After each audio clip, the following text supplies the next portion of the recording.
Chapter 3. We were torpedoed at about 3 o'clock in the morning on April 6, 1942, 2 days after leaving Panama. I was thrown from the top bunk and suddenly found myself on my hands and knees on the deck. We could hear the ship's whistle blowing constantly, and there were sounds of metal wrenching and much shouting. The whole ship was shuddering. It felt as though we had stopped and were dead in the water. My mother was very calm, not at all like she was at home. She talked quietly while she got dressed, telling me to tie my shoes and be certain to carry my wool sweater and to put on my leather jacket. Her hands were not shaking. She helped me put on my life jacket, then put hers on, saying, "Now remember everything we were told about abandoning ship." The officers had held drills every day. As she was speaking, there was another violent explosion. We were thrown against the cabin door, which the steward had warned us not to lock because it might become jammed.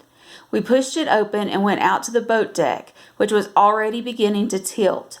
Everything was bright red, and there was great crackling noises. The entire after part of the ship was on fire, and sailors were launching the lifeboat that was on our deck.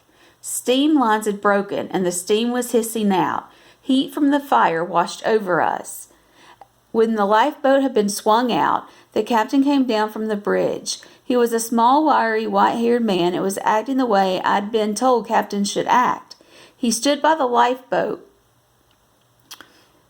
in the fire's glow, very alert, giving orders to the instrument I knew to be a sextant. On the other side of the ship, another lifeboat was being launched. Near us, 2 sailors with axes chopped at lines, and 2 big life rafts plunged toward the water, which looked black except for pools of fire from burning fuel. The captain shouted, "Get a move on! Passengers into the boats!" Tins of lubricating oil in the afterholds had ignited and were exploding, but the ones forward had not been exposed to the fire. A sailor grabbed my mother's hand and helped her in, and then I felt myself being passed into the hands of a sailor on the boat. The other passengers were helped in, and someone yelled, "Lower away!" At that moment, the Hato lurched heavily, and something happened to the boat falls. The bow tilted downward, and the next thing I knew, we were all in the water. I saw my mother near me and yelled to her. Then something hit me from above. A long time later, 4 hours I was told, I opened my eyes to see blue sky above. It moved back and forth, and I could hear the slap of water. I had a terrible pain in my head. I closed my eyes again, thinking maybe I was dreaming. Then a voice said, "Young boss, how are you feeling?" I turned my head. I saw a huge, very old Negro sitting on the raft near me. He was ugly. His nose was flat and his face was broad. His head was a mass of wiry gray hair. For a moment I could not figure out where I was or who he was. Then I remembered seeing him working on the deck gang of the Hato. I looked around for my mother, but there was no one else on the raft, just this huge Negro, myself, and a big black and gray cat that was licking his haunches. The Negro said, "You had a most terrible crack on the head, boss. A strong back glance off of your head, I hurl you on board this raft." He crawled over toward me. His face couldn't have been blacker or his teeth whiter. They made an alabaster trench in his mouth, and his pink-purple lips peeled back over them like the meat of a conch shell. He had a big welt like a scar on his left cheek. I knew he was West Indian. I had seen many of them in Wilmstad, but he was the biggest one I'd ever seen. I sat up asking, "Where are we? Where is my mother?" The Negro shook his head with a frown. "I true believe your mother is safe and sound on a raft like this, or maybe they hurled her into the boat. I true believe that." Then he smiled at me, his face becoming less terrifying. "As to our very location, I must guess we are somewhere around the Cays, somewhere maybe 15 latitude and 80 long. We should have passed them till that most treacherous torpedo split the very hull, 2 minutes down at the most." I looked all around us. There was nothing but blue sea with occasional patches of orange-brown seaweed. No sight of the Hato or other crafts.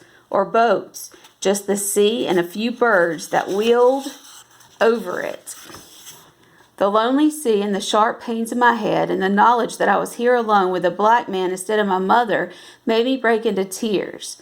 Finally, the black man said, looking at me from bloodshot eyes, "Now, young boss, I must feel like that my own self, Timothy, but 'twould be of no particular use to do that, eh?" His voice was rich calypso, soft and musical, the words rubbing off like velvet. I felt a little better, but my head ached fiercely. He nodded toward the cat. "Dis is Stu, the cook's cat. He climbed on the raft, and I had no heart to throw him off." Stu is still busy licking.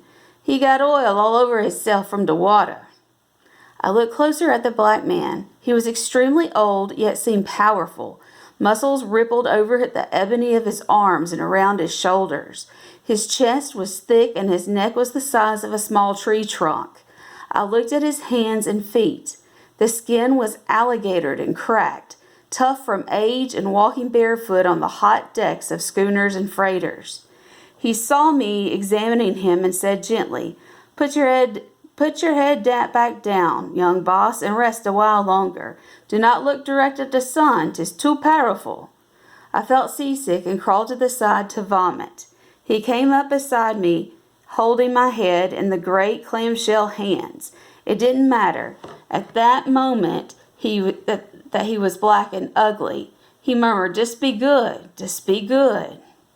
When it was over, he helped me back to the center of the raft, saying, "'Tis most natural for you to do this. 'Tis the shock of having the most terrible thing happen." I then watched as he used his powerful arms and hands to rip up boards from the outside edges of the raft. He pounded them back together on cleats, forming 2 triangles. Then he jammed the bases into slots between the raft boards. He stripped off his shirt and his pants, then demanded mine. I didn't know what happened to my leather jacket or my sweater, but soon we had a flimsy shelter from the burning sun.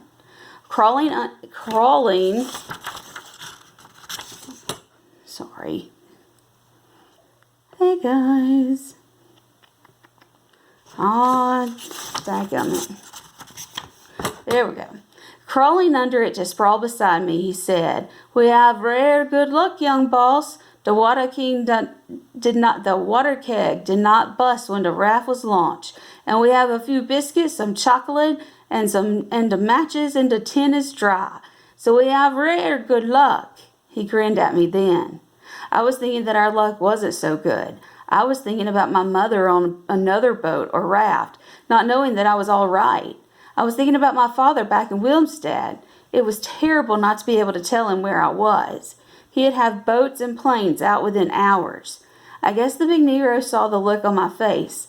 He said, "Do not be despair, young boss. Someone will find us.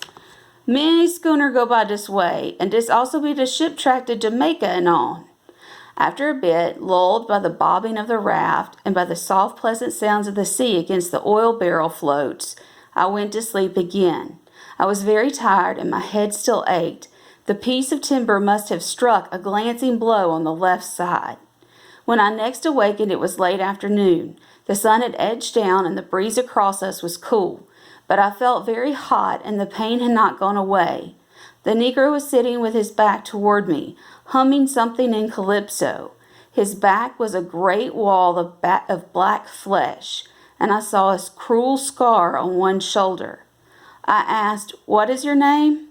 Hearing my voice, he turned with a wide grin. "Ah, you are back with me. It has been lonesome these very hours." I repeated, "What is your name?" "My own self, Timothy." "Your last name?" He laughed. "I have but one name, 'tis Timothy." "Mine is Philip Enright, Timothy." My father had always taught me to address anyone I took to be an adult as Mr., but Timothy didn't seem to be a Mister. Besides, he was black. Yeah, I don't like that sentence either, and we'll talk about that later. He said, "I knew a Philip who fished out of the St. John, but an outrageous man he was." He laughed deep inside himself. I asked for a drink of water. He nodded agreeably, saying, "The sun do parch." He lifted a hinged section of the raft flooring and drew out the keg, which was about 2 feet long. There was a tin-cup lash to it. "Careful not to spill a drop," he said. "'Tis best to have only an outrageous small amount, just enough to wet the tongue." "Why?" I asked. "That is a large keg." He scanned the barren sea and then looked back at me, his old eyes growing remote. "De large keg have no way of losing its very size." "You said we would be picked up soon," I reminded him. "Ah, yes," he said instantly, "but we must be wise about what we have." I drank the tiny amount of water he had poured out and asked for more. He regarded me silently a moment, then said, his eyes squinting, "A very little more, young boss."